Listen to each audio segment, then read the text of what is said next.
vayan sentándose, por favor. Vamos a empezar la jornada del 25 de octubre y vamos a empezar con una plenaria. Una plenaria dirigida por nuestros colegas y amigos americanos, habida cuenta de que tengo el gran placer de copresidir esta sesión con el señor Montoya, que se encarga de todo el departamento de medicamentos de Neibus, que ustedes conocen, que participó además ayer en cuanto al uso del cigarrillo electrónico.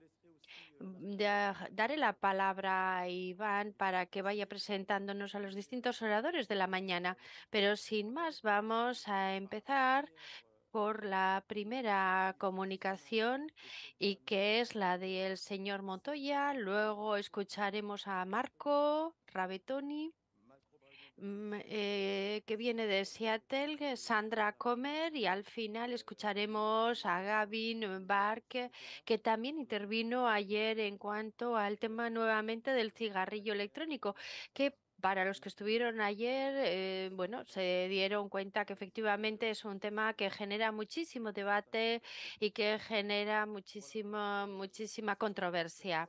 Esta primera sesión plenaria de la jornada la hemos llamado Adictología, actualidades, las últimas noticias y tratamientos de la dependencia. Y luego haremos una pausa y bueno, y luego pasaré la palabra a Marc, a Iko, etcétera. Así que bueno, le toca, es su turno.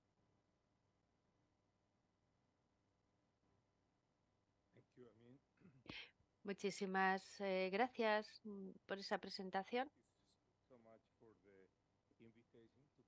Muchísimas gracias, realmente muchísimas gracias darme la oportunidad de poder hacer una presentación aquí. Es un sitio que conozco, puesto que he venido en varios momentos. Es un placer, es un inmenso placer el de poder estar aquí con todos ustedes.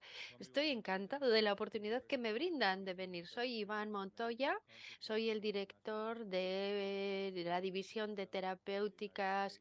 em, en Estados Unidos, en Estados Unidos, y voy a hacerles una presentación un tanto general en cuanto a la situación actual del uso de drogas, de la situación de sobredosis, etcétera, en Estados Unidos, de la realidad actual.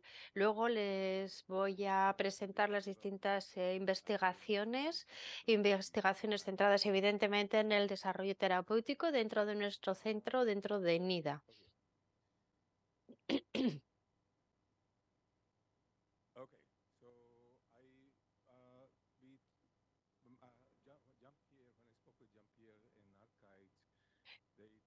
Eh, bueno, charlando con Jean-Pierre, me dijo que quieramos o no, yo iba a ser como el plato de partida, el plato de entrada, el entrante en un restaurante. Así que bueno, voy a presentarles lo que son las nuevas tendencias de opiáceos, estimulantes, cannabis, neuromodulación, terapias comportamentales, etcétera. Es decir, todo lo que son nuestros campos de intervención y las perspectivas de futuro. Veamos cuál es la situación actual. Hay que saber que en cuanto a los trastornos ligados al consumo de distintas sustancias, estoy refiriéndome a adultos mayores de 18 años. Ven ustedes ahí un poco la realidad. Tenemos 19 millones actualmente de personas afectadas, 19 millones de consumidores, personas que solamente se ven afectados ahora mismito por los trastornos que pueden ligar al consumo. Pero bueno, tenemos también estos 38, estos 24 y al final estamos hablando casi de 80 millones de personas que se ven afectados por los distintos trastornos del consumo de sustancias. 81 millones de personas que terminarán en distintos servicios psiquiátricos. Aquí tenemos las sustancias. Estos datos provienen del año pasado. Ven ustedes las sustancias que se detectaron o los consumos del año pasado. En este estudio recoge la situación de personas de más de 12 años. Ven que hay muchísimos, 52 millones de personas consumieron marihuana. Luego tenemos todos los analgésicos, analgésicos a base de opio, opioides. Y luego lo que tenemos son alucinógenos directamente. Es otro de los consumos y que, bueno, está que con un aumento relativamente considerable de usos. Ahí tenemos sedativos, pero tenemos 5 millones de personas aproximadamente que están utilizando los tranquilizantes. eh, y los sedantes, luego tenemos cocaína, luego tenemos sustancias estimulantes y medicamentos recetados que también se toman como sustancias estimulantes. Y luego tenemos otra categoría en la que tenemos las metanfetaminas con 2,5 millones de personas y heroína 1,100,000 personas. Son muchos, 1,100,000 son muchos, pero al final cuando miramos un poco todos estos consumos nos damos cuenta, bueno, que es el último consumo, el último producto, perdón, consumido. Los trastornos de lo que nos interesa a nosotros como médicos, sobre todo, es que 24 millones de personas optaron por consumo de droga y eso independientemente del tipo de droga. Podemos hablar de alcohol, podemos hablar de metanfetamina, podemos hablar de heroínas, podemos hablar de analgésicos, etcétera. Ahora mismo en Estados Unidos tenemos 24 millones de personas que consumen. Estas cifras ponen en evidencia el problema del consumo, pero bueno, el grave problema que tenemos son todas las sobredosis. El número de sobredosis en Estados Unidos no cesa de aumentar. Estos son datos del año pasado. Desde marzo del 2022 hasta marzo del 2023 ha habido 100.000 fallecimientos ligados a sobredosis. Es un número realmente muy alto. 100.000 empezó a principios del periodo de COVID. Eh, de todas maneras, lo más interesante de esta diapositiva es que algún tipo de consumo ha disminuido. Ahora ya no tenemos tanta sobredosis ligada al consumo de heroína o tampoco tenemos ligados a los opioides sintéticos o metadona, pero el problema es que todos los opioides sintéticos, sobre todo el fentanilo, es un agonista de los opioides muy potente, mucho más potente que tiene una farmacología muy concreta que está ligada a los receptores. Así que bueno, es muy difícil tratar las sobredosis generadas por fentanilo porque va a crear problemas respiratorios muy importantes. Así que las sobredosis ligadas al fentanilo están aumentando. Pero lo que más nos interesa es ver todas las sobredosis que puede haber ligadas al uso de estimulantes y me estoy refiriendo más que nada a la metanfetamina. Así que ha habido un aumento con relación a los psicoestimulantes de un 3,3 y con relación a la cocaína de un 9,6%. Así que bueno, esta es la realidad de Estados Unidos desde el año 1999 hasta el 2014. Hasta el 2014-2015 la situación permanece relativamente estable, pero a partir del 2015 comprobamos un aumento significativo de las sobredosis derivadas ligadas del fentanilo. Es la realidad actual. 56.000 fallecimientos generados por el fentanilo. En cuanto a todo lo que son estimulantes, tenemos 40.000 personas que fallecieron por el uso o por sobredosis ligadas a productos estimulantes. Y esto es una realidad que nos preocupa muchísimo en Estados Unidos ahora mismo. Así es por eso que NIDA se está interesando y además también el gobierno se interesa o está buscando el desarrollo de medicamentos seguros para poder tratar todos estos trastornos. Aquí tenemos los distintos medicamentos que han sido aprobados por la FDA. Yo creo que todos ustedes conocen metadona, buprenorfina, naloxona, eh, también lenaloxón, en fin. Y tenemos ahora mismito una nueva formulación de naltrexona que acaba de ser aceptado, aprobado gracias al apoyo del NIDA. Y bueno, estos son los medicamentos que nos van a permitir tratar todos estos trastornos. Pero al final nos damos cuenta que no tenemos ningún medicamento que nos permita tratar todas aquellas trastornos ligados a los estimulantes. Y tampoco tenemos nada que nos permita tratar los trastornos ligados al consumo de cannabis. Mm, En cuanto a la histórico, tenemos un histórico de desarrollo de los medicamentos con el apoyo de NIBE. Aquí tenemos los objetivos y lo primero que pretendemos con todos estos tratamientos es la prevención. Evidentemente, lo que pretendemos es parar el inicio o el comienzo del uso. También queremos prevenir la sobredosis, las complicaciones. Cuando luego nos centramos en lo que es tratamiento, trabajamos lo que puede ser la abstinencia, también queremos prevenir recaídas, intoxicación. Yo creo que luego el craving y las comorbilidades. Y en cuanto a la rehabilitación, tenemos que gestionar las complicaciones generadas, reducir los riesgos y, evidentemente, una rehabilitación psicosocial. Así que el programa de todos estos, el objetivo es reducir la mortalidad, pero también la morbilidad, mejorar la calidad de vida y reducir los delitos, generar una mejor situación familiar y social.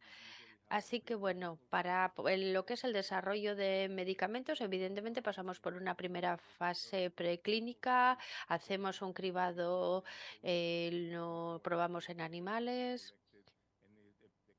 Hay una preclínica temprana, una preclínica más tardía y ahí nos encontramos con todos los estudios toxicológicos. Se hace una prueba en ser humano y cuando ya tenemos todos los datos preclínicos, obtenemos la autorización para poder estudiar o para poder testar el medicamento en el hombre y ahí pasamos a la parte clínica. Tenemos tres etapas.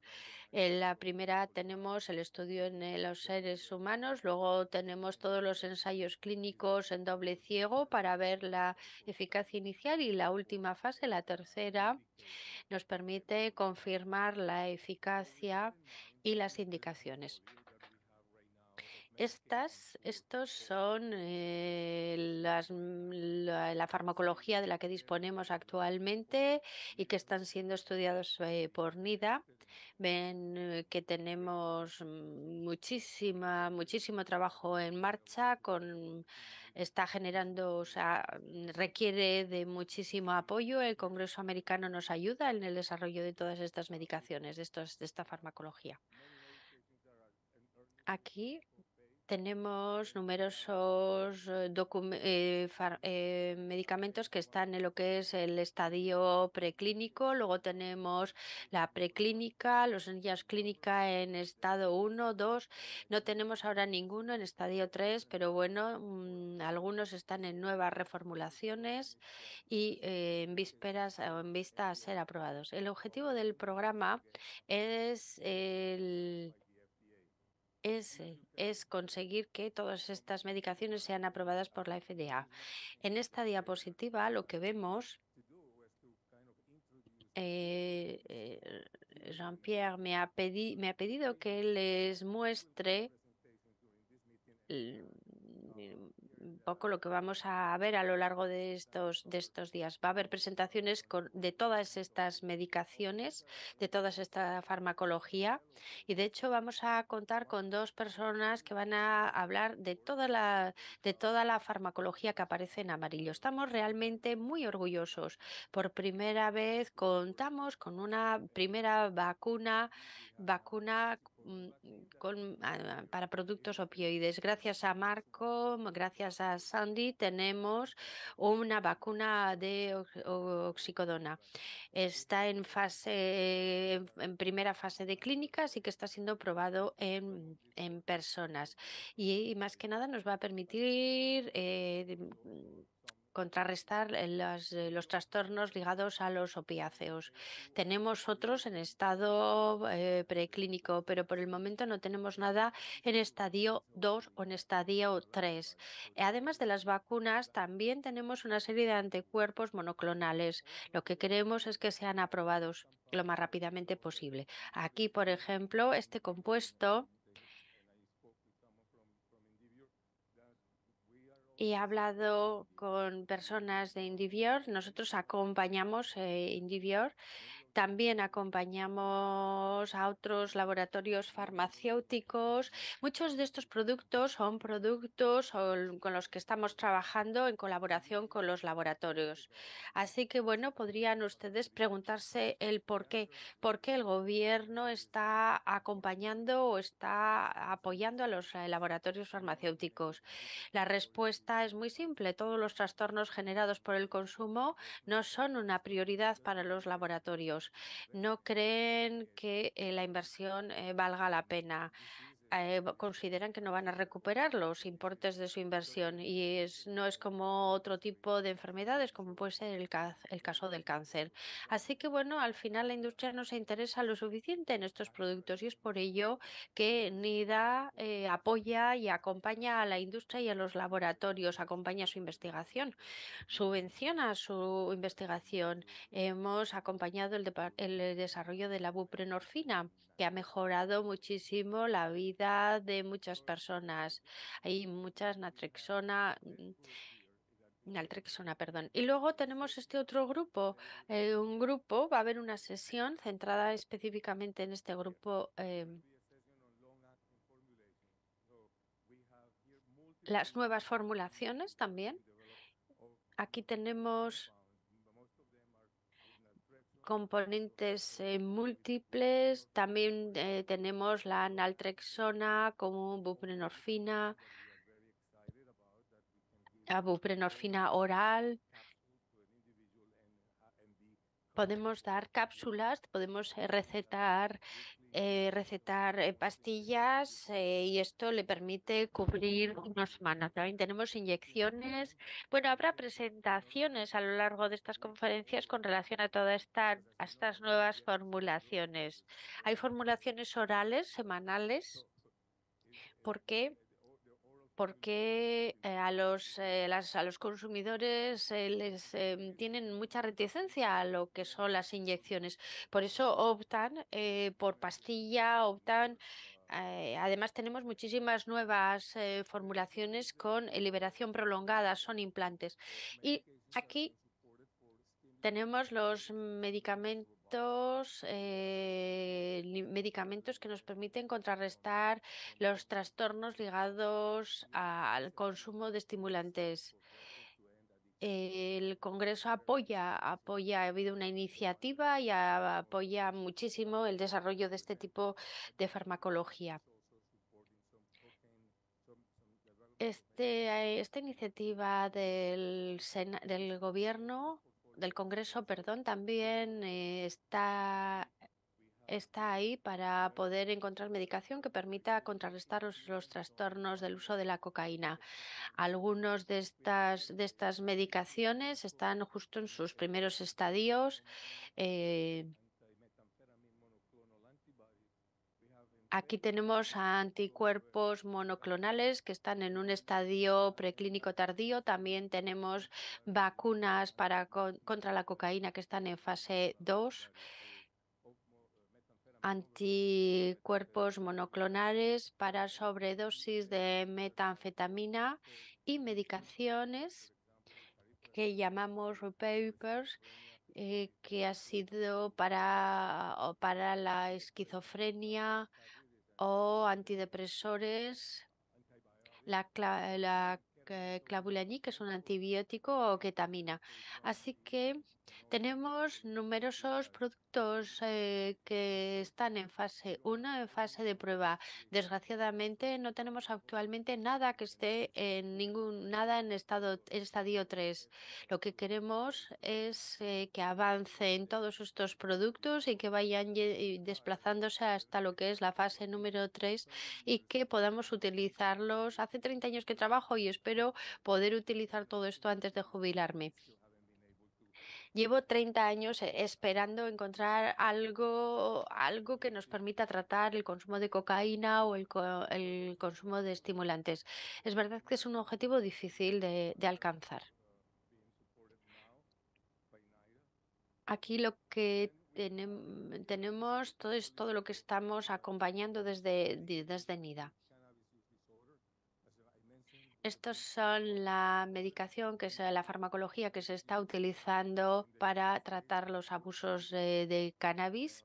Hay mucha gente que está consumiendo cannabis en Estados Unidos y muy desgraciadamente ven ustedes que tenemos muchísima menos farmacología que en el caso de opiáceos o estimulantes. De todas maneras, contamos con productos que pueden ser muy interesantes. Hay algunos que ya están en estadio 2 y hasta algunos en estadio 3. De hecho, una de estas medicaciones o de esta farmacología va a ser presentado. Es interesante ver que la farmacología avanza. Por ejemplo, el inhibidor de fatty acidoamino. Esto es una empresa francesa la que lo ha desarrollado. Este es un trabajo que realizamos en colaboración con Francis Levin. Está en esta medicación está en estadio 3. También contamos la variliclina. También estamos trabajando con este producto. Los primeros resultados son realmente muy interesantes. No tenemos mucha medicación en estudio en cuanto al cannabis, pero sí que tenemos farmacología o fármacos que sí que son muy prometedores. Esto es lo que estamos haciendo con relación a la nicotina. Nada en estadio 3, desgraciadamente. Son tratamientos aprobados por la FDA en cuanto a la nicotina, al consumo de nicotina, pero es verdad que hay muy pocas personas que intentan dejar de fumar. Hemos hablado del cigarrillo electrónico ayer, pero bueno, muchas personas se están preguntando, se están analizando esta adicción o esta dependencia de la nicotina. Veremos a lo largo de las conferencias una serie de trabajos. Es un tratamiento potencial para lo que son los trastornos de uso de nicotina. No he hablado. Habrá otras presentaciones esta semana, presentaciones sobre los distintos dispositivos neuromoduladores. Ayer me encontré con alguien de Brainwaves, que es una empresa americana que acompañamos. Tenemos muchos dispositivos de modulación neuronal que ahora mismo están en estadio de prueba y que deberían de ser aprobados por la FDA. Pero en estos casos la metodología cambia. Creo que habrá más aprobaciones de este tipo de dispositivos que con relación a la medicación, y esto en un futuro muy reciente. Y finalmente, Es menos importante que el resto, pero bueno, esto se refiere al desarrollo de terapias ligadas a la conducta, al comportamiento. Estamos también acompañando la investigación que se realiza en este campo, además del desarrollo de distintos productos. Estamos utilizando un procedimiento bastante parejo al procedimiento para la adopción de medicación, para lo que son la farmacología. No lo llamamos fases, sino etapas. Estamos hablando de terapias de conducta que va por etapa. La etapa uno es la teoría o todo lo que son datos previos que se recogen. En la etapa 2 lo que se analiza es la eficacia y en la etapa 3 tenemos los ensayos clínicos para demostrar la eficacia de estas terapias de conducta. Nosotros hemos acompañado todo lo que son entrevistas de motivación, terapias que en este momento están en curso de desarrollo y que están en curso de implantación por distintas instituciones. No ha sido aprobado por la FDA, pero es algo equivalente y puede ser utilizado en lo que son tratamientos. Ahí hemos tenido bastante éxito. Para concluir, y en términos de perspectiva, tenemos ahora mismito un portafolio importante para el caso de opioides y sobredosis. Queremos, evidentemente, contar con mayor cantidad de farmacología aprobada por la FDA. Nos gustaría desarrollar o contar con farmacología para luchar contra el consumo de cannabis y de estimulantes. Estamos esperando ahora mismo resultados en cuanto al uso de la psilocibina. Es un producto que, bueno, que es muy interesante. Son ultrasonidos a baja intensidad. No sé si lo han visto, pero los estudios preliminares con esta intervención son muy prometedores. Utilizamos los ultrasonidos para centrarnos en algunas partes del cerebro y a partir de ahí tratar los trastornos del uso de ciertas sustancias. Seguimos apoyando todo lo que son las terapias de conducta, de comportamiento. Yo creo que es una parte muy interesante cuando nos centramos en el tratamiento de todos estos trastornos. Muchísimas gracias por su atención. Son intervenciones muy densas, así que bueno, les propongo que dejemos las preguntas para el final. Así que bueno, lo mejor es, como les digo, le paso la palabra al profesor.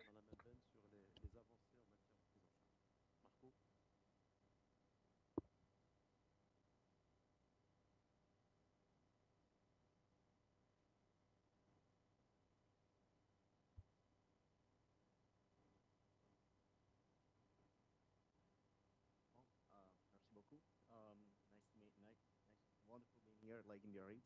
Thank you so much, like, for inviting us and giving the opportunity to talk about like our efforts in this space. And thank you, Ivan, for setting up the stage for this particular presentation. So today I'm going to focus on some of our work on the development of vaccines and antibody-based therapies for opioid use disorders and overdose. I do have conflict of interest related to patents and disclosure related to the materials that I'm going to show today. As Dr. Montoya gave an outline like about how opioid use disorders and overdose in the United States now reach epidemic proportion. And now that is essentially the result of another ever-changing landscape of drug use and risk patterns that keep evolving, especially in the presence of fentanyl analogs, and mixtures that often see opioids mixed with non-opioids such as methamphetamine, psilocybin, and so forth. As far as current medication goes, these are safe, effective, but they seem not just to be enough to curb the current opioid overdose epidemic in the United States. There is like a problem of access to treatment, but also the limited number of approved pharmacotherapies may be an issue. What are we doing in this space? Like supported largely by NIDA, as Dr. Montoya was saying, we've been working for a decade or so on development of vaccines and monoclonal antibodies to either treat or prevent opioid use disorders and overdose. Through either active or passive immunization, vaccines and antibodies will provide the patient with anti-opioid antibodies that will selectively bind and neutralize the target opioid of interest. And by binding the target opioid, will prevent its crossing through the drug, through the blood-brain barrier, therefore reducing the amount of drug, so the brain concentration of drug, and therefore reducing drug effects such as reward, possibly relapse, toxic effects such as respiratory depression and bradycardia associated with fatal overdoses. And we have demonstrated some of these effects like in mice, rats, and other larger animal models, and now, as Dr. Comer will explain later, in actual human subjects. We think that like vaccines and monoclonal antibodies against opioid use disorders and overdose will provide a longer lasting, safe and effective alternative to current medication, not to replace them, but to provide physicians and patients with more options. You would have pharmacotherapies plus biologics, so that will hopefully enable reaching like wider population segments, like people with an opioid use disorder, substance use disorder, potentially at-risk non-users. And due to their selectivity, these approaches do not interfere with current medications for pain and critical care. And so they could really be used like in combination with existing medications. So for instance, an heroin vaccine could be combined with methadone, or an anti-fentanyl monoclonal antibody could be combined with naloxone, Narcan, so to speak. Just to give you like a snippet of what we are doing in this area, this is just a selection of like some of the relevant action of these vaccines, specifically in the space of fentanyl and fentanyl analogs. This is our, just as an overview, this is our pipeline of vaccines for OUD and overdose stage that ranges from early discovery to development, pre-IND stage, manufacturing, GLP toxicology, IND stage, and phase 1. Our most advanced product is an oxycodone vaccine that target oxycodone, hydrocodone, oxymorphone, for which we obtained an IND in 2020, and we are currently doing a clinical trial that is led by Dr. Comer, and she will talk about that later. We are also moving forward with manufacturing with a heroin and a fentanyl vaccine that target their intended drug and metabolites. For example, for a heroin vaccine, we just started last week the GLP toxicology in Canada. Other leads that are moving forward are the carfentanil vaccine, for which we have complete preclinical proof of concept studies. And then we have like a pipeline of next generation vaccines that are advancing either new technologies or new targets or new strategies to actually target multiple opioids and stimulants at once. This is the platform that we are actually using to make vaccines against opioids, but can be used as well to make vaccines against any other drug or small molecule target. There are individual components that can be formulated together. There is a drug-based aptin. Here is derived from oxycodone and hydrocodone, which through a linker, they are conjugated to a larger immunogenic carrier, which is typically a protein, so that the immune system would actually recognize and mount an immune responses against the target. This particular conjugate design can be further enhanced by use of either immunomodulators, such as adjuvants, for instance, or formulated with biopolymers, nanoparticles, and so forth, or different type of strategies can be used to achieve either monovalent or multivalent vaccination with the goal of inducing like CD4 T cell dependent. Monovalente, multivalente, utilizando células de PC que van a generar una. Aquí lo que tenemos son los distintos desarrollos y diseños que interviene la selectividad, esto sobre todo para poder ver la sustancia. Y el diseño tendrá un impacto en el proceso de fabricación porque encontraremos distintas etapas de purificación. Aquí tenemos el caso de fentanilo y también con relación al resto de las sustancias. Tenemos procedimientos diferentes. Sí, tenemos efectos farmacológicos contra el fentanilo. También tenemos componentes y la comparativa de lo que está sucediendo con animales vacunados o no vacunados. Después de la vacuna tenemos el impacto, la saturación de oxígeno y el ritmo cardíaco. También nos encontramos con relación al testigo una serie de efectos. Las vacunas que contienen células de Antenerfix previenen lo que es la toxicidad del fentanilo y de sus análogos. En cuanto a la eficacia, hemos analizado distintos paradigmas que son típicos en este tipo de investigación. Estamos inmunizando estos ratones contra el fentanilo y vemos que las ratas inmunizadas directamente o los ratones inmunizados directamente no van a intentar compensar. Esto quiere decir que la reducción de la dosis no va a generar mecanismos de compensación.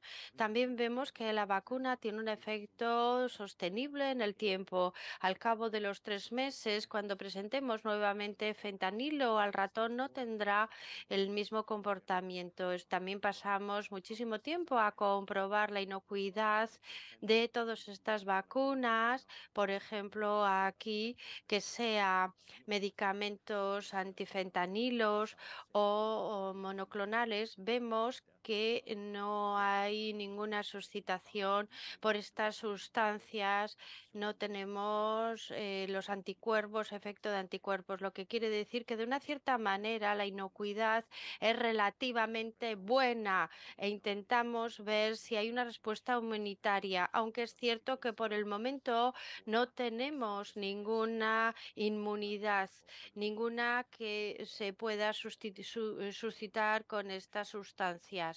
Tampoco vemos Tampoco ningún vemos tipo papel de, evidente no vemos ninguna, y ninguna no vemos ninguna modificación. Hay una selectividad en cuanto a Mm, aquí tenemos lo que hemos podido demostrar con la vacuna, con el fentanilo. Vemos que no hay ningún tipo de interferencia con los elementos anestesiantes ni con opioides. Así que no hemos probado con heroína ni con metadona y tampoco con buprenorfina. Así que creemos que todas estas vacunas podrían combinarse con otra farmacología. En cuanto a la formulación, ya ha sido visto, podemos encontrarnos con vacunas muy elaboradas, pero en la realidad hay que ver algo que a términos pueda ser validado por la FDA. Tenemos una publicación reciente que demuestra la eficacia en un estudio experimental con toda la relación posible con los opioides, etcétera. Así que vemos que tenemos una eficacia bastante alta de esta vacuna contra el fentanilo en el caso de ratones y en el caso del cerdo. También hemos comprobado una mejora significativa en los distintos estudios que nos permite el contar con INVES. Estos estudios, de todas maneras, todavía están en curso de evolución, van a ir pasando por distintos estadios en Estados Unidos y luego esperamos poder lanzar una campaña de fabricación, en primer lugar en Estados Unidos, luego en Canadá y luego en distintos países. En cuanto a la estrategia de vacuna, podemos analizar distintas drogas. Nuevamente tenemos una publicación reciente sobre una vacuna que protegería a los ratones contra las mezclas y que permitirían optimizar distintas drogas mediante todos estos modelos. Estamos intentando pasar de una estrategia bivalente o a otras trivalentes o hexavalentes, y esto para poder proteger contra el fentanilo y contra distintas mezclas.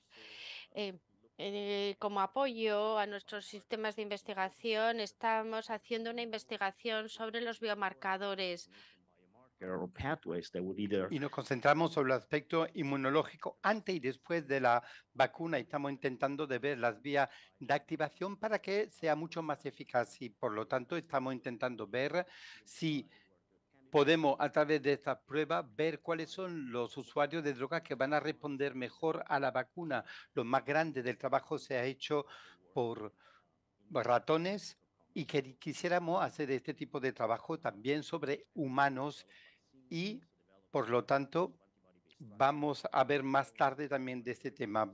Hemos desarrollado una serie de anticuerpos monoclonales para prevenir o revertir la toxicidad sobre sobredosis de fármaco. Respecto a las vacunas, estos mismos monoclonales proporcionan una protección inmediata. Por lo tanto, los anticuerpos permiten de ponerse antes de la sobredosis y después, y hemos visto el tratamiento post-exposición para revertir la sobredosis y por lo tanto con un efecto más duradero que la naloxona. También hemos visto nuestra línea de anticuerpos para contrarrestar la sobredosis de opiáceos y ver cómo los ratones responden y los cerdos también, al igual que primatos, y estamos empezando la fabricación según las buenas prácticas farmacológicas. De momento estamos en una fase de llamada fase 1. También tenemos anticuerpos monoclonales de nueva generación con nueva tecnología, con nueva formulación e intentamos utilizar biotecnología y también poner en evidencia nuevos dianas. Respecto a estos anticuerpos monoclonales, es un poco el mismo proceso que se siguió por los compañeros que estaban trabajando sobre la vacuna contra el VIH. Se empieza primeramente por ratones y empezamos, por lo tanto, por utilizar células linfocitos y de ahí vamos a fabricar GMPs y se hace luego una selección y intentamos buscar anticuerpo precisamente en esto anticuerpo, lo que valida dicho anticuerpo, esa zona. Y luego vamos a poder mejorar también el perfil de farmacodinámica. Vamos a intentar mejorar la eficacia contra las drogas diana. Para ello, vamos a hacer lo que se llama un estudio de randomización y tenemos una información mucho más pertinente y similar. Y luego vamos a buscar diferentes bolsas de enlace para tener también un mejor comportamiento de estos anticuerpos. Ve aquí estudios sobre otros animales para los efectos farmacológicos con las ratas respecto a estos anticuerpos monoclonales antifentanilo. Vemos que después de una perfusión se observa una disminución de 50% de la saturación de oxígeno, lo que es impresionante en las ratas. Y en la parte inferior de la diapositiva vemos cómo el anticuerpo monoclonal puede de alguna forma mejorar los efectos sobre la saturación de oxígeno después de la sobredosis de una forma superior a la naloxona. Esto era para las ratas.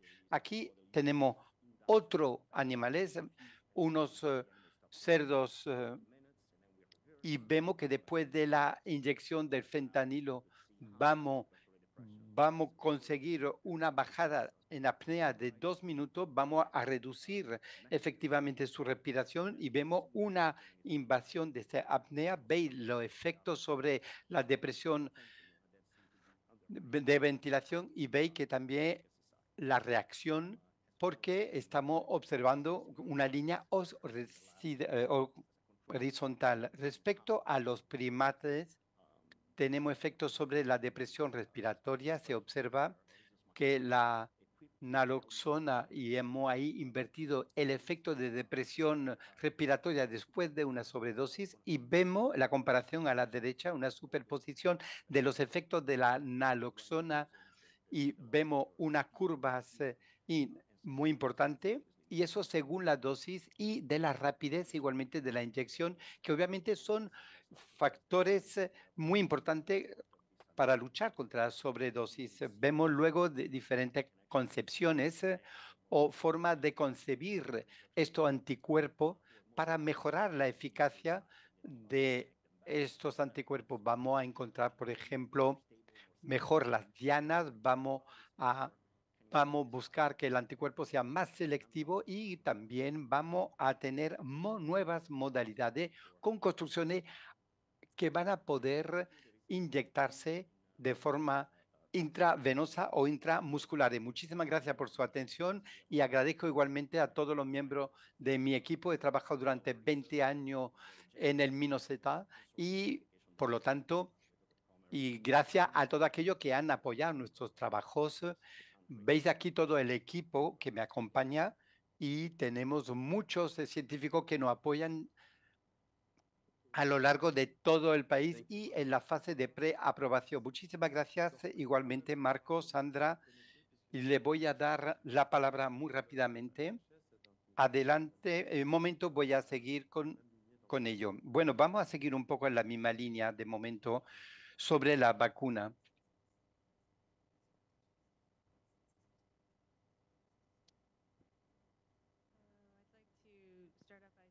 Buenos días. Me gustaría comenzar agradeciendo al comité organizador por darme esta oportunidad. Estoy encantada de estar aquí.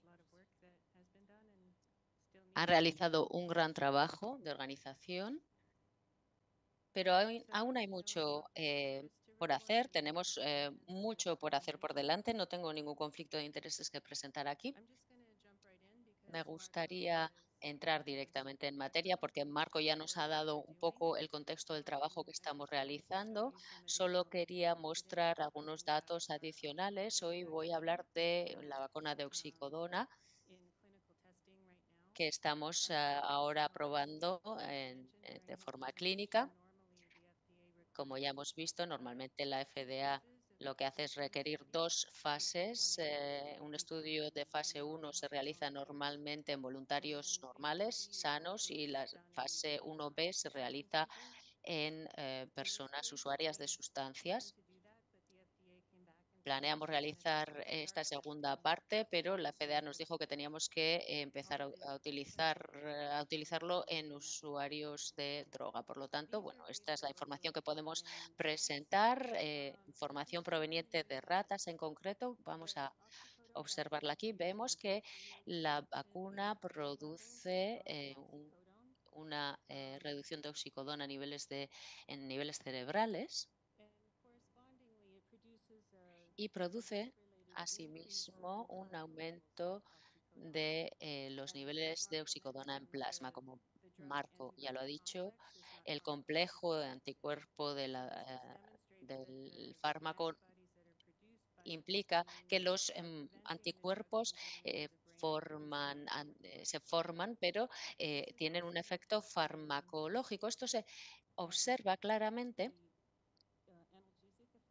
en los efectos analgésicos de la oxicodona en ratas.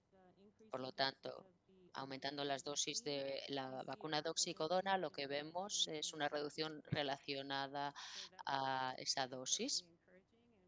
Son resultados muy prometedores que también permiten a investigar más y realizar ensayos clínicos. Esto también lo utilizamos para apoyar nuestra investigación clínica. Aquí vemos datos recabados a partir de ratas. De nuevo, aquí lo vemos.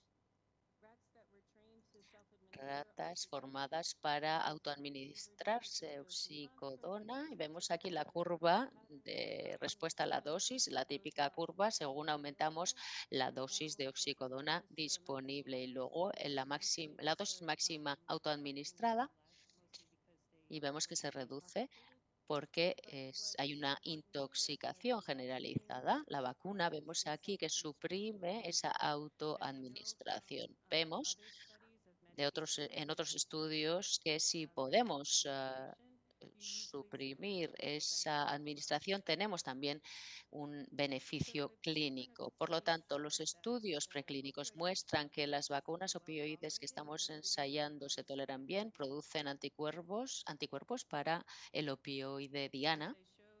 Vemos que, como Marco ha dicho también en su presentación, que los niveles en cerebro de opioides se reducen en animales vacunados. Los efectos farmacodinámicos de los opioides se reducen también en los animales vacunados. Se trata, por lo tanto, de resultados esperanzadores obtenidos en estudios preclínicos. Hemos aprendido mucho también de otras vacunas desarrolladas para tratar trastornos de uso de sustancias. En la vacuna en nicotina y cocaína vemos que hay unos estudios preclínicos esperanzadores, incluso estudios clínicos también. Estos dos enfoques han fallado en los estudios clínicos. Los estudios de fase 3 fueron negativos. Esto es debido a la variabilidad entre personas, entre individuos, la capacidad de la vacuna de inducir esa respuesta inmune. Algunas personas, por lo tanto, tienen niveles de anticuerpos altos y otras no. Por lo tanto, como la media del grupo no presenta un efecto significativo. Vemos, por lo tanto, que una parte importante de nuestro trabajo es intentar identificar biomarcadores que pudieran predecir qué personas van a presentar respuestas inmunes correctas. Hablaremos de ellas más adelante en esta presentación. Este estudio fue financiado por NIDA, es un fase 1B, 1A, 1B. El objetivo principal es la seguridad. Tenemos que asegurarnos de que son seguros, que se toleran bien en las personas. En este estudio también se analizaron las respuestas inmunes, se midieron los niveles de anticuerpos y también se obtuvo información preliminar, sobre eficacia preliminar en concreto. Al estudiar estas cuestiones, el estudio propone amplias muestras, pero se solicitó realizar un estudio piloto. Y es lo que voy a presentar hoy aquí. El diseño del estudio es algo complejo, pero no tanto. Voy a intentar explicarlo bien. Hay una fase de screening de un mes en la que nos garantizamos de que todo el mundo cumple los criterios de inclusión y exclusión. Luego utilizamos las dosis, las analizamos 4 veces con 0, 6 y 18. Las personas estuvieron en el hospital 2 semanas. Luego realizamos ensayos probando los efectos de la oxicodona en distintas dosis y luego hicimos un control. Tenemos, por lo tanto, 3 periodos: antes de la primera vacunación, después de la tercera y luego después de la dosis booster, por así decir. Tenemos este periodo que se vio alterado, porque durante el COVID la gente no quería estar en el hospital, por lo tanto lo variamos ligeramente para adaptarnos. Hemos incluido a 12 personas en este estudio piloto. Aquí tenemos una cohorte de dosis baja, una cohorte de dosis alta. También la mitad de los participantes recibieron una vacuna activa y la mitad recibieron un placebo. En cada cohorte me refiero. Aquí tenemos los datos demográficos. Vemos que principalmente se trata de hombres que vienen de una gran variedad de entornos étnicos, tienen entre 40 y 50 años. Vemos el primer objetivo del estudio, eventos adversos. En este caso recabamos, vemos que todos los participantes de dosis baja experimentaron al menos un evento adverso. Hubo 2 serios en esta cohorte. Un participante experimentó overdosis múltiples no mortales en el periodo al final del estudio de seguimiento. No requirieron hospitalización, pero sí naloxona. Otro participante informó de un absceso y se trató con antibióticos intravenosos. Hubo 2 eventos adversos serios en la cohorte de alta dosis. Una persona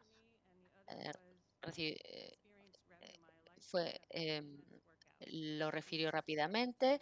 Bueno, se trata de eventos no relacionados a la medicación. En ambos casos sí que hubo un evento adverso en el que se informó de dolor en la zona donde se realizó la inyección. La vacuna vemos que en general se tolera bien en cualquier caso.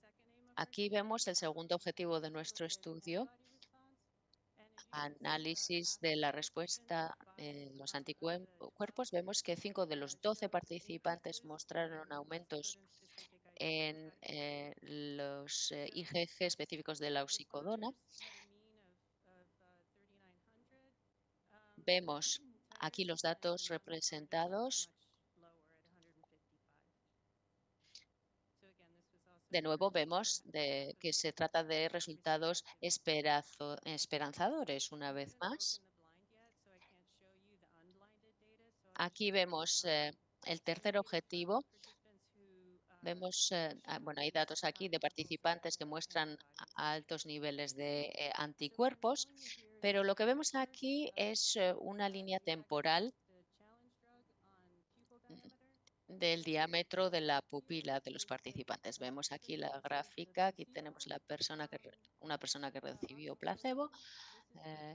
Aquí vemos que ese es el periodo antes de la vacunación y después esa persona recibió 50 miligramos de oxicodona. En concreto, aquí vemos que también hay una reducción relacionada con el tiempo, a lo largo del tiempo, en el diámetro de la pupila, que es algo que esperábamos obtener. Después de la primera semana de administración de oxicodona, vemos que no se observan cambios en la miosis observada. Pero después de la tercera dosis, el efecto miótico de la vacuna se vio totalmente revertido. Realmente esto es increíble porque casi nunca lo hemos visto y estamos muy contentos de observar este efecto, por supuesto. En cualquier caso, necesitamos recabar información adicional para confirmar todo esto. Aquí vemos las respuestas subjetivas. En la parte izquierda vemos hasta qué nivel les gustaba la droga. Vemos que bueno, el 50 sería una línea neutral. La mitad de los participantes afirmaron que les gustaba. Vemos que luego hay una reducción después de la vacunación. Esta es la tercera dosis de la vacuna en concreto.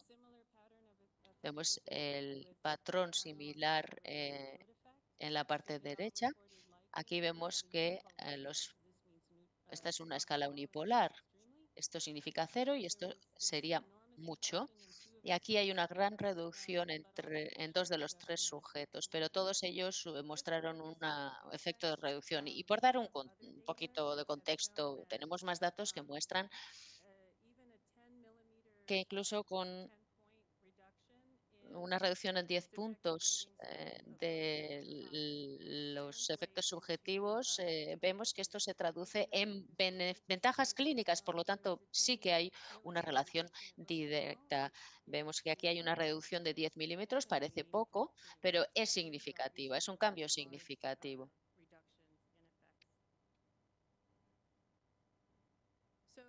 Bien. Estamos muy esperanzados por los resultados obtenidos hasta ahora. Hemos presentado los datos a la Junta y nos han recomendado avanzar, seguir realizando ensayos más amplios, que es lo que estamos haciendo ahora. Hemos presentado también los datos ante la NIDA, que han aprobado el avance a la siguiente fase. Bien.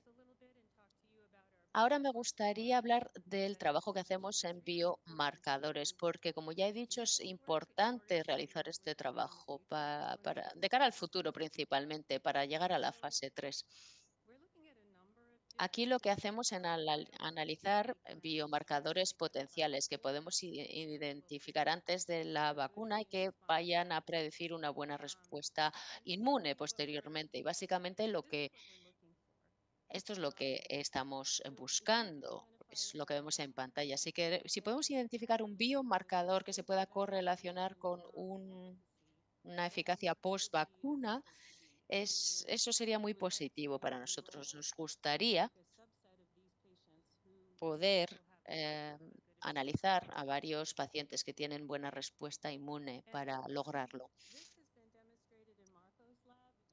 En el laboratorio de Marco, en ratas, se ve que hay actividad de células IgM previa a la vacunación y que ahí hay una correlación con la situación post-vacuna. Aquí vemos esta correlación y aquí vemos el efecto en cuanto a reducción de niveles de oxicodona en el cerebro. Esto es lo que queremos demostrar en personas también. Aquí tenemos los datos clínicos recabados del estudio piloto que he mostrado anteriormente. Lo que vemos es que las células B específicas de oxicodona post-vacuna están correlacionadas con el anticuerpo IgG en humanos. Entonces, vemos que hay una correlación aquí. Estamos ahora, si realmente existe esta correlación.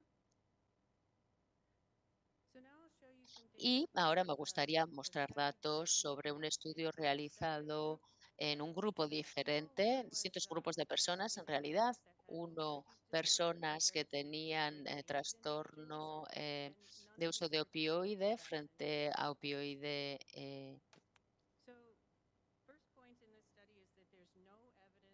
Vemos que no hay evidencia de un aumento de IgG específico de opioide o niveles de IgM en personas con este trastorno opioide frente a personas sanas.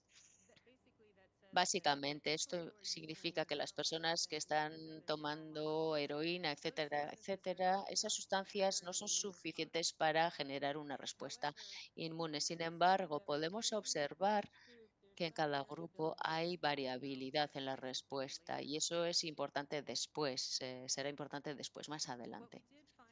Lo que sí observamos es que las células B específicas de oxicodona son mayores con las personas que tienen este trastorno opioide frente a personas sanas. Entonces, lo que vemos en la derecha es que el uso de opioides aumenta la reorganización de la región de anticuerpos y eso se refleja en el hecho que podemos aislar una afinidad de anticuerpos monoclonales contra opioides. Esto es lo que están realizando en el laboratorio de Marco y desde luego nos hace tener mucha esperanza, como digo. Hemos observado en el estudio que las células específicas de oxicodona y las células B están correlacionadas con IgG. Vemos los niveles de citoquina también aquí y vemos que se suprimen en personas con trastorno opioide. Esto ha sido registrado por otras personas que analizan este ámbito. No es un resultado sorprendente, pero lo que sí hemos observado es que la frecuencia de células específicas de oxicodona se correlaciona con la expresión de citoquinas. Hemos observado también que el consumo de heroína está correlacionado con los niveles de citoquina. Hay una correlación positiva. Por lo tanto, esto es lo que vemos aquí en azul. Existe una correlación positiva. Las personas que toman más heroína en general tienen niveles mayores de estas citoquinas. Hay una correlación negativa entre los años de uso de heroína y los niveles de citoquina. Y a veces que esto nos confunde, pero hemos observado que es normal, según envejecemos, el sistema inmune es menos funcional.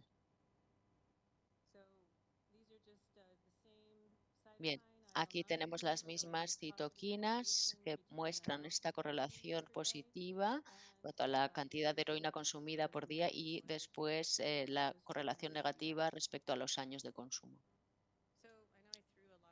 Bien, ya se ha quedado aquí mucha información rápidamente. Espero que sea útil. Voy a intentar resumirla. El estudio realizado en ratas muestra que la actividad de células B prevacuna está relacionada con los titers de anticuerpos opioides postvacuna. Vemos que los datos en humanos muestran que la actividad de células B prevacuna está correlacionada con la expresión de citoquinas y la expresión de citoquinas está relacionada con los patrones de consumo de opioides. Estamos ahora pensando que quizá cualquiera de estos elementos, la actividad de células B, la expresión de citoquinas o los patrones de consumo de opioides pueda estar correlacionado con los titers de anticuerpos. ¿Por qué sería esto importante? Porque aquí hay implicaciones clínicas, que serían que las personas que tienen una actividad de células B alta antes de la vacuna o unos patrones de expresión de citoquinas podrían tener eh, una mayor o una mejor respuesta clínica. Esto ya lo he mostrado antes. Aquí tenemos una población y quizá pudiéramos realizar o lograr un ensayo clínico positivo. Queda mucho por hacer, no obstante, aunque estamos esperanzados. Aquí tenemos fotografías del equipo y, desde luego, muchísimas gracias a Marco por su colaboración. Muchas gracias. On va terminer avec Muchas gracias. Vamos a finalizar.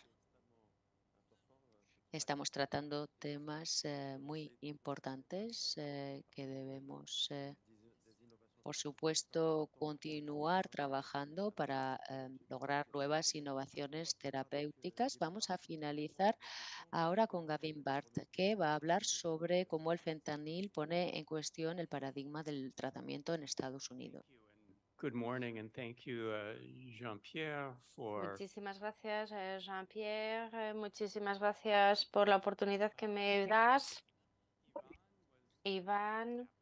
Muchas gracias, Jean-Pierre. Iván ha sido el entremés, Marco y Sander han sido el primer plato y eso me convierte a mí en el postre.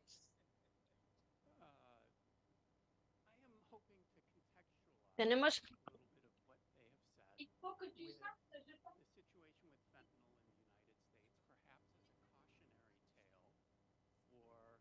Me gustaría hablar de la situación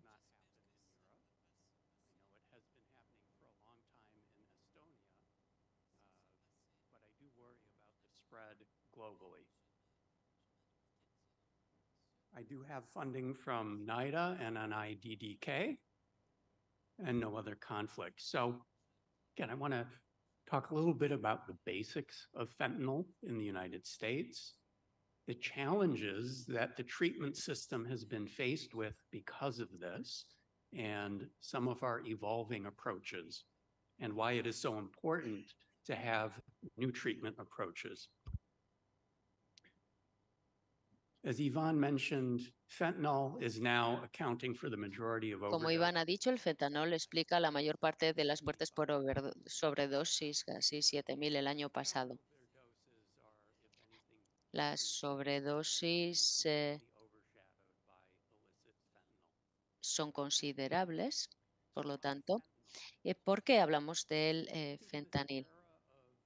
Bien, en esta era de calentamiento global, cambio climático, todos entendemos que ser agricultor es muy duro, es un gran reto, especialmente si lo que hacemos es ser agricultor en una zona de guerra donde hay vigilancia aérea y si estamos intentando refinar toda la producción desde el punto de vista empresarial.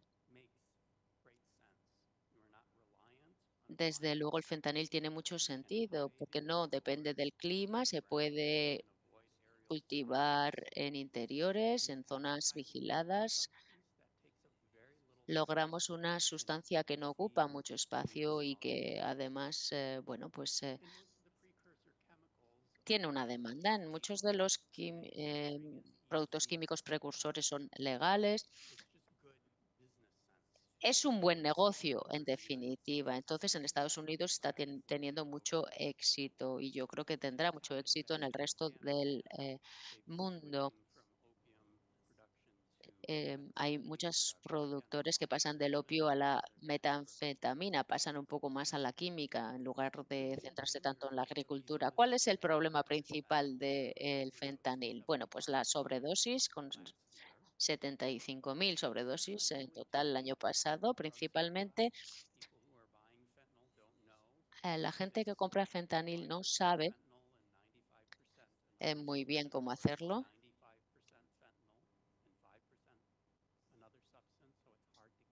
Por lo tanto, bueno, pues hay que tener cuidado también con la tolerancia. Hay muchísimos análogos en el mercado, además, se están fabricando con muchísimas alternativas. Hay mucha variedad, lo que se compra un día no tiene nada que ver con lo que se compra otro día y además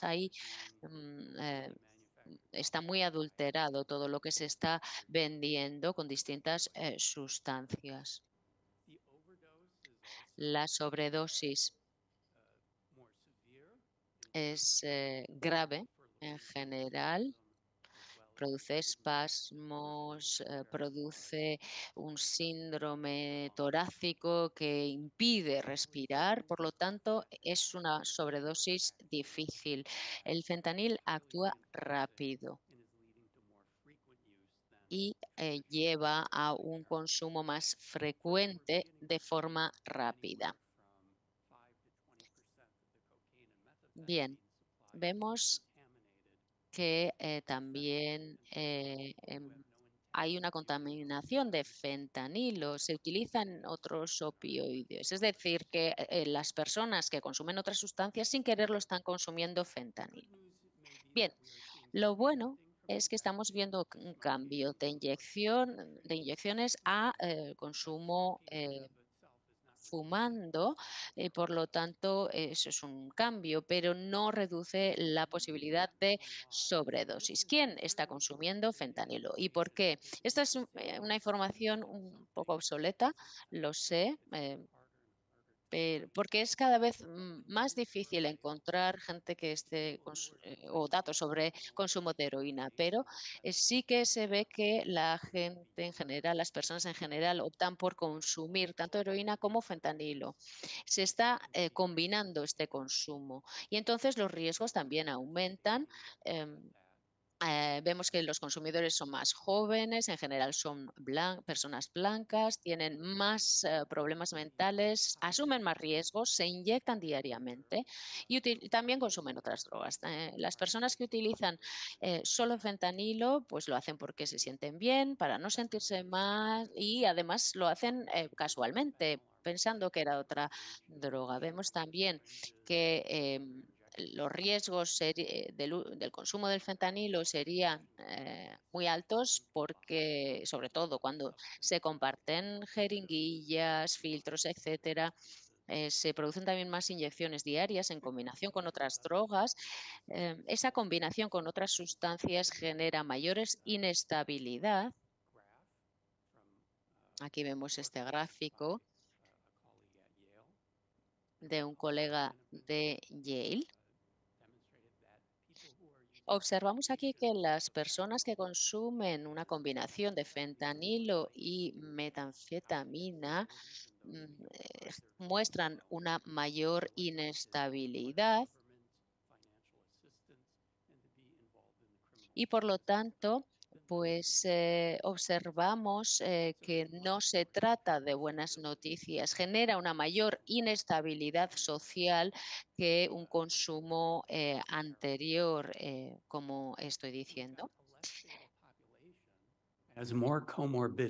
Por lo tanto, tenemos una población muchísimo más inestable, con más morbilidad para el tema de las infecciones, con infecciones de la piel, igualmente problemas psiquiátricos y también pasando por las cárceles, la gente son menos susceptibles de elegir cuidados ambulatorios, no buscan tratamiento, no van a esos centros y no buscan ayuda. pero vemos que en caso de urgencia y en caso de sobredosis, sobre todo, observamos incluso de un problema para acceder al sistema. Tenemos que modificar, por lo tanto, nuestro enfoque ante esta población. Y ahora voy a comentarle un poquito los enfoques que estamos pensando. Antes de la hospitalización, en las mismas ambulancias, estas primeramente ya están dotados de buprenorfina cuando intervienen en el caso de una sobredosis. En este caso, en la ambulancia misma se puede ya directamente administrar buprenorfina a estas personas siempre después de un episodio de sobredosis. Luego, seguramente esto va a permitir iniciar unos cuidados, pero estas personas no hubiesen pasado por un médico, pero si el tratamiento se hace en el terreno, in situ, es muy probable que estas personas, por lo tanto, lo admitan en esas situaciones. Generalmente, los servicios de urgencias dan buprenorfina directamente en dosis de 16 miligramos cuando existen síntomas precisamente de sobredosis y luego se deja que la marcha se puedan marchar, la persona pueda marcharse después de una semana tomando buprenorfina y luego estas personas se tienen que seguir en las comunidades y estas personas efectivamente en este marco son más susceptibles de seguir un tratamiento que si le preguntamos a la persona de seguir todo un recorrido médico. Por lo tanto, dándole esas dosis de buprenorfina más importante, esto no conlleva una adicción, aunque estemos inyectándole buprenorfina directamente en los cuidados de emergencia.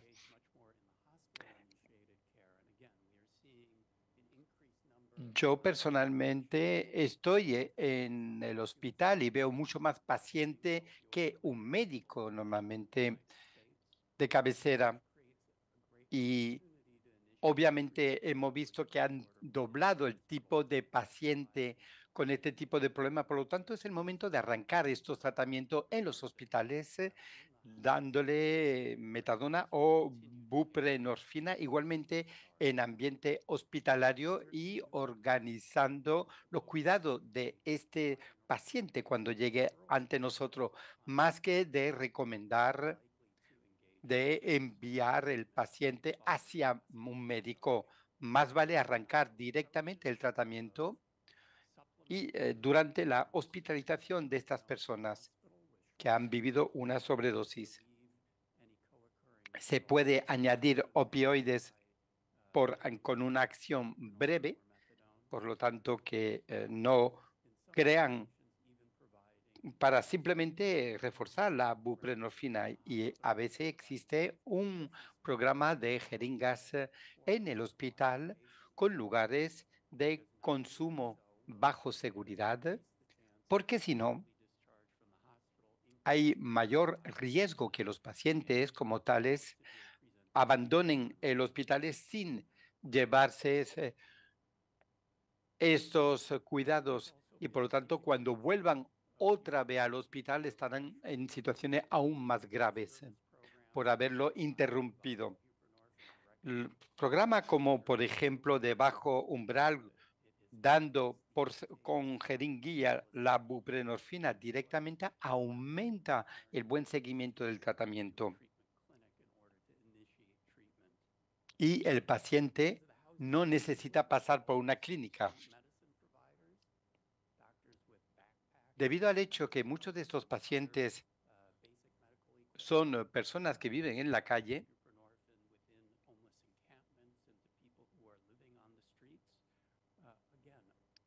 reciben esa buprenorfina cuando están en la calle y no necesitan un tratamiento en un centro especializado.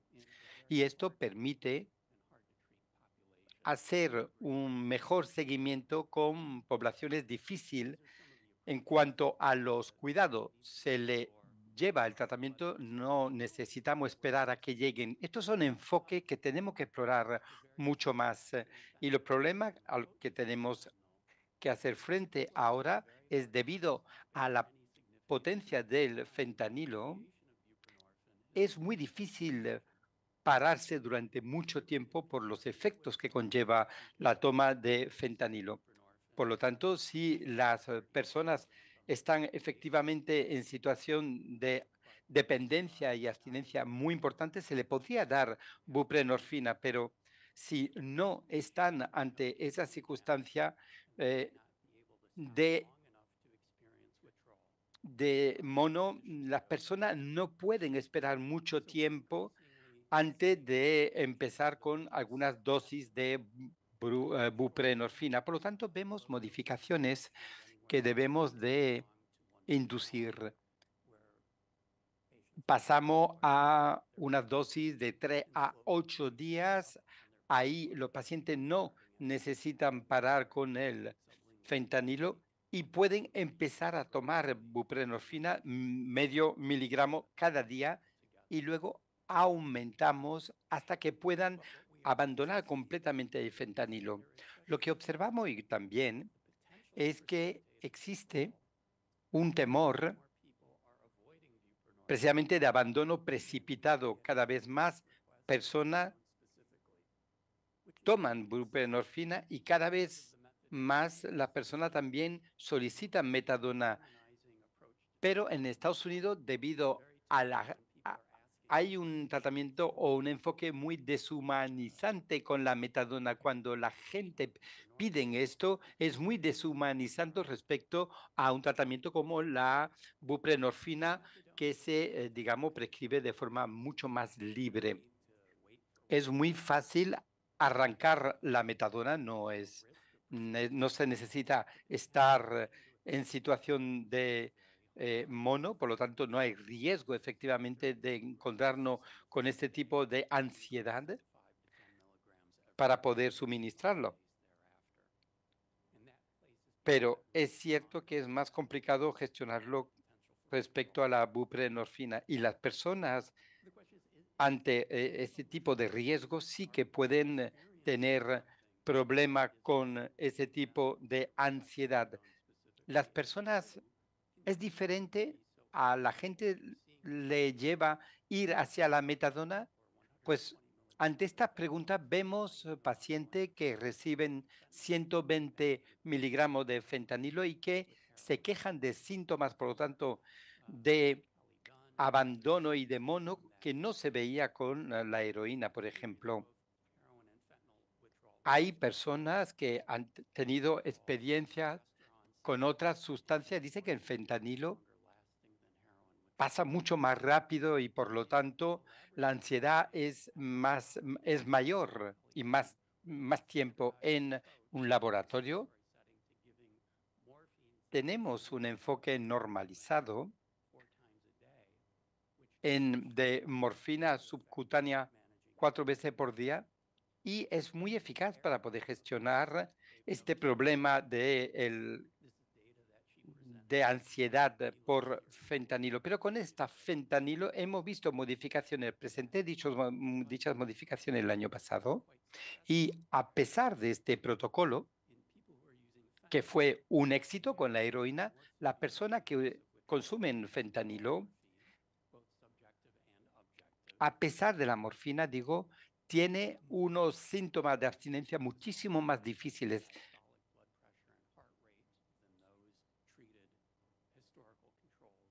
Un ritmo cardíaco muy superior igualmente, con la misma cantidad de morfina.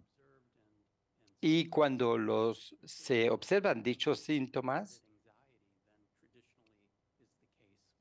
la persona menciona mucho más esa ansiedad cuando lo comparan con la morfina. Por lo tanto, debe de haber efectivamente un aumento de esa ansiedad con la fentanilo. Y por ello es importante iniciar cuanto antes el consumo de buprenorfina. Podemos intentar inducir rápidamente la metadona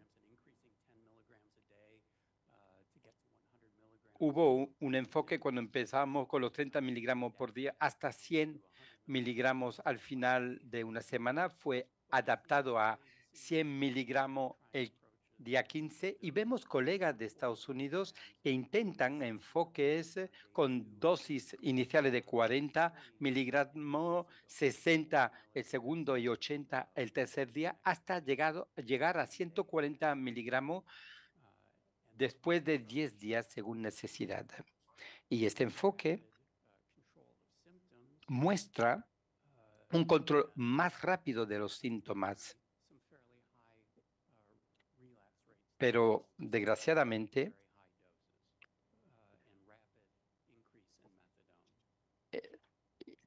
pero también, se ve en dosis de relajación mucho más importante también. Esto nos lleva a una pregunta hipotética. Si vemos la evolución del fentanilo, vemos que el fentanilo no tiene más afinidad con los receptores opioides a la morfina.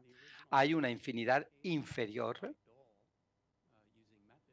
en los estudios realizados por Dole con metadona. Y vemos cómo la metadona puede bloquear. Entonces, ¿por qué se observa un uso continuo del fentanilo a pesar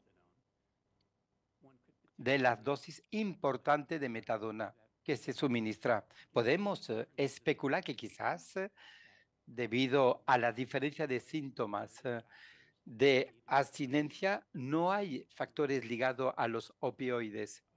El fentanilo, contrariamente a la morfina, tiene una afinidad, digamos, relativamente equivalente con los receptores. Por lo tanto, me parece que nos queda mucho trabajo para entender la falta de estabilidad que vemos con los consumidores de fentanilo, a pesar de la dosis de buprenorfina suministrada y dosis importante también en metadona. Lo que hay que retener, por lo tanto, es que fentanilo, digamos, conlleva mucho más sobredosis. Necesitamos mucho más investigaciones para entender por qué se sigue utilizando el fentanilo a pesar de la metadona y la buprenorfina. Habría que entender muchísimo mejor cómo más rápidamente podemos titular la metadona para tener dosis bajo seguridad, para reducir los riesgos de sobredosis.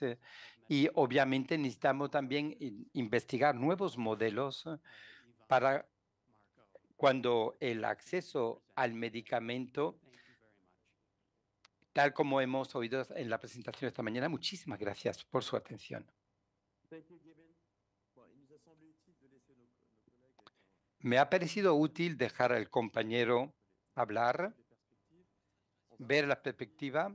Vamos un poquito a ver ahora 5 minutos para las preguntas. Seguramente hay muchas preguntas en la sala. Venga, 10 minutos nos dan para este debate. Veréis No, que pues si no es vamos a suficiente hacer esos una 10 pequeña minutos, pausa de 10 obviamente minutos. Bueno, podríamos 10 minutitos de plantearle la pausa pregunta café. Tienen en 10 el minutos café. Adelante, por favor, para siempre poderse utilizando encontrar un en todos micro los para pasillos con las garantizar personas que la han traducción. intervenido y que les hagan las preguntas que han Bien, quedado. levanten la No, mano, por 10 favor, le minutos van para a las preguntas. le van a Perdón. llevar un micro, por favor, respuestas cortas si es posible.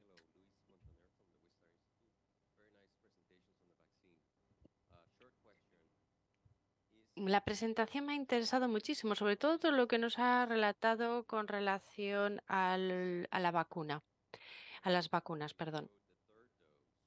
Cuando hablan de la tercera dosis o cuando administran la tercera dosis, ¿qué pasa? ¿Cuál es la longevidad y qué relación existe?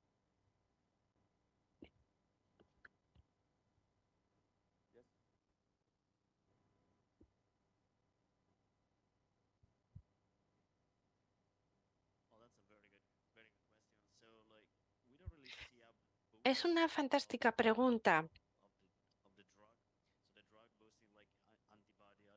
No encontramos ningún efecto boost por parte del medicamento, o no lo hemos encontrado por lo menos. Es cierto que hay distintas o hay diferencias.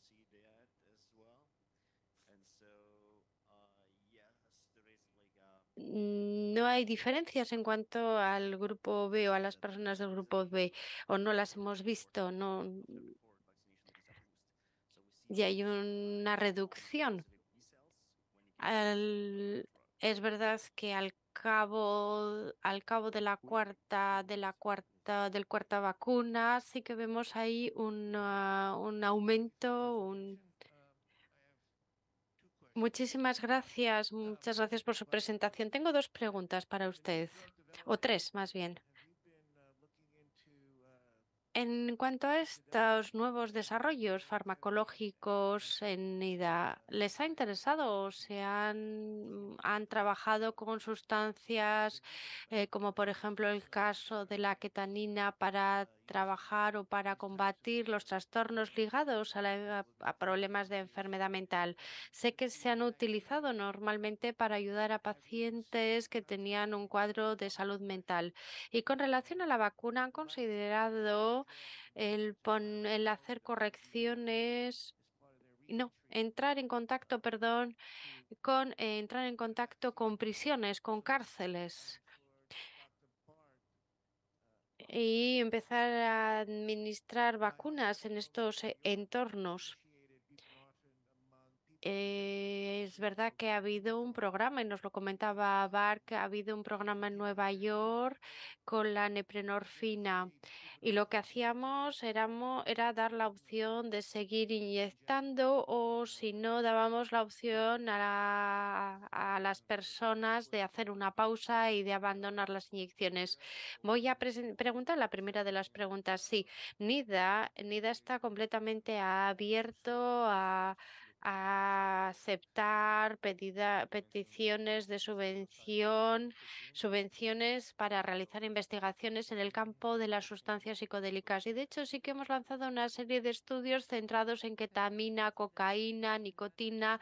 Así que la respuesta es que sí. En cuanto a la segunda pregunta relativa a la población encarcelada, sí, es una buena sugerencia con relación sobre todo a las vacunas o a los anticuerpos monoclonales. Desde un punto de vista ético, las cosas son un poco más complicadas, sobre todo cuando queremos administrar este tipo de farmacología a la población en cárceles. Lo tendríamos que analizar, pero es una magnífica sugerencia. Gracias. Muchísimas gracias. Muchas gracias. Yo soy investigador en el ámbito de la neurociencia y la psicología, y tengo algo que decir con relación a las vacunas desde mi enfoque, desde mi cuerpo. Están ahora mismito, están interviniendo sobre la barrera hematosférica para captar, pero cuando aumentan las dosis, están yendo más allá de la dosis inmunitaria. Entonces, me gustaría que me dijera qué está sucediendo con aquellas personas que tienen esa ansiedad, las personas terriblemente impulsivas. Y me pregunto hasta qué punto la vacuna no va a aumentar el riesgo de sobredosis. Es una pregunta muy pertinente la que usted nos hace. He trabajado en un estudio en cuanto a la liberación prolongada de natroxona y nos planteábamos exactamente la misma pregunta. ¿Por qué alguien no tomaría más ansiolíticos para ir más allá de ese bloqueo?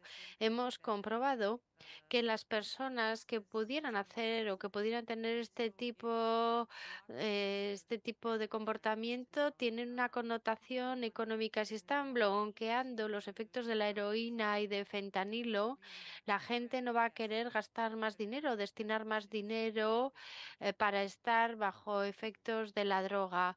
No hemos visto que esto suceda con la natroxona. ¿Alguna otra pregunta más? Sí, muy buenos días. Soy el doctor Journo. Trabajo en París en el ámbito de la dependencia. El sistema opioide tenemos tendencia a verlo en el sistema nervioso central. Me estoy planteando si no es un sistema repartido por todo el cuerpo y que el sistema opioide necesita de la mayoría de nuestras células.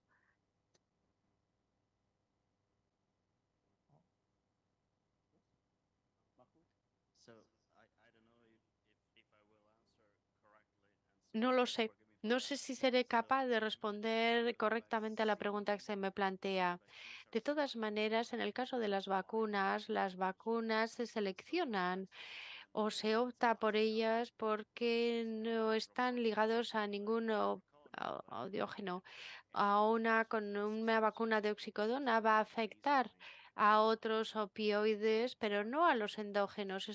Los endógenos se preservarán. No sé si he respondido a su pregunta. Otra pregunta para Gavin. ¿Tienes la sensación que la realidad en Estados Unidos está en aumento? ¿Cuál es la tendencia en Estados Unidos? ¿En aumento? ¿Se mantiene? ¿Se reduce? ¿Qué es lo que está pasando en Estados Unidos?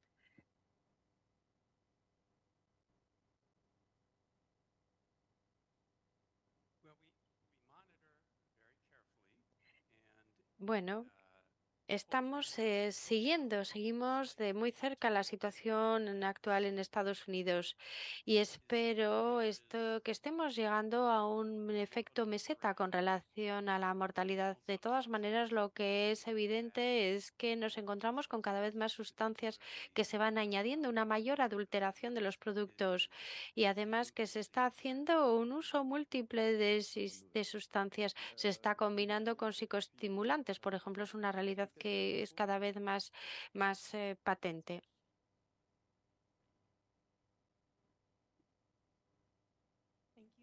Muchísimas gracias. Muchísimas gracias por sus presentaciones. Mi pregunta tiene que ver con la resistencia a las vacunas. En Estados Unidos, y me explico, hay una gran reticencia a las vacunas. Esto en toda la población, pero también en los usuarios de heroína. Así que me planteo cómo tratan ustedes esta resistencia a las vacunas. Es una pregunta muy válida. Es verdad que lo hemos estudiado. Estamos también desarrollando los anticuerpos monoclonales. Con las vacunas, en el caso del COVID, vimos que había personas resistentes a la vacuna. Así que, bueno, estas personas normalmente resistentes sí que están más abiertos a unas intervenciones con monoclonales. Tenemos opciones a las vacunas. Muchas gracias, Iván. Le paso la palabra. Para terminar con el panel y para cerrar esta primera sesión plenaria centrada en la dependencia, en las dependencias. Todo este campo, el campo del desarrollo de vacunas frente a sustancias, me gustaría recordarles la importancia que tiene la Nasal Navel File. Es una opción, es una nueva opción que ha sido aprobada por la agencia y que hemos empezado a comercializar hace algunas pocas semanas. Es una nueva opción que está ahí para poder tratar las sobredosis derivadas del fentanilo. Muchísimas gracias. Muchísimas gracias por sus intervenciones. Yo creo que nos han aportado muchísimas respuestas a lo bueno. Les esperamos a las 11. Esperamos a las 11. Nos veremos si no en la comida, pero ahora mismito tenemos que acortar la pausa. Gracias.